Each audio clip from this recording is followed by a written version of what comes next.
Forget the thunder of chariots and the clash of swords. The greatest act of survival in the book of Joshua was pulled off with a prop, a performance, and a massive deception. The people of Gibeon were facing extinction. They watched as Joshua and the Israelites, energized by a terrifying, conquering God, wiped out every nation they encountered. God's command was absolute. No treaties, no exceptions. Drive out all the inhabitants of Canaan. But the Gibeonites, a powerful, organized people, knew they couldn't win a fight. So they decided to weaponize the one thing the Israelites could never break, a divine oath. They chose their best men, but dressed them like the lowest beggars. They wore tattered, patched clothes. Their sandals were destroyed from a supposed journey. Most crucial to their performance, they took moldy bread and old, cracked wineskins, carrying them into the Israelite camp. They stood before Joshua and the elders and spun their perfect lie. "We are your servants, and we have come from a very, very distant country. We have traveled for weeks because we heard of the power of your God, Yahweh, and we want a peace treaty." They pointed to their props. "Look at our provisions. Our bread was hot and fresh when we left home, but now it is dry and crumbled. Our wineskins were new, but now they are old and patched."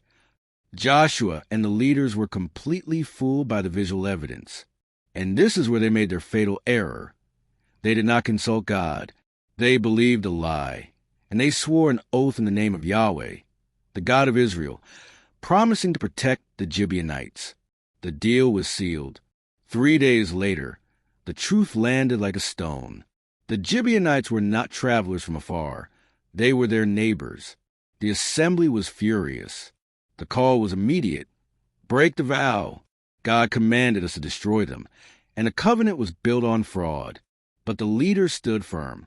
Their words ring down through history. "We have sworn to them by the Lord, the God of Israel. Now we may not touch them."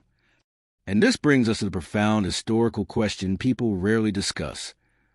Why did God demand that Israel honor a covenant that was purely fraudulent? The answer lies in the uncompromising nature of the covenant. In the ancient Near East, an oath sworn by a deity was the highest possible contract. To break it, even due to a lie, was considered blasphemy.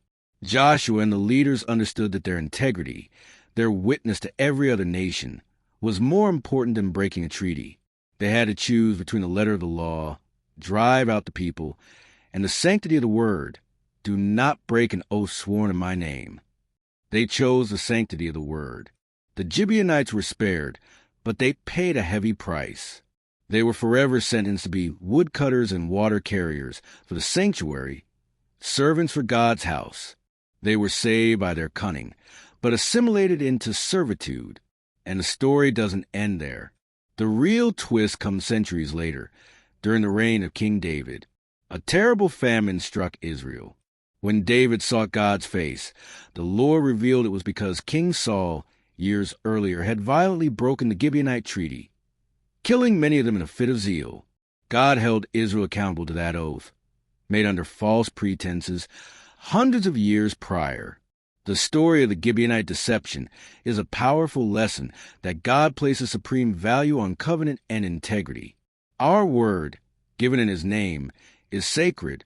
It is a vow that God Himself will uphold, even if the person receiving the promise is an enemy, and even if we were tricked into making it. What do you think? Were the Gibeonites heroes of survival or just cunning liars? Let me know in the comments below.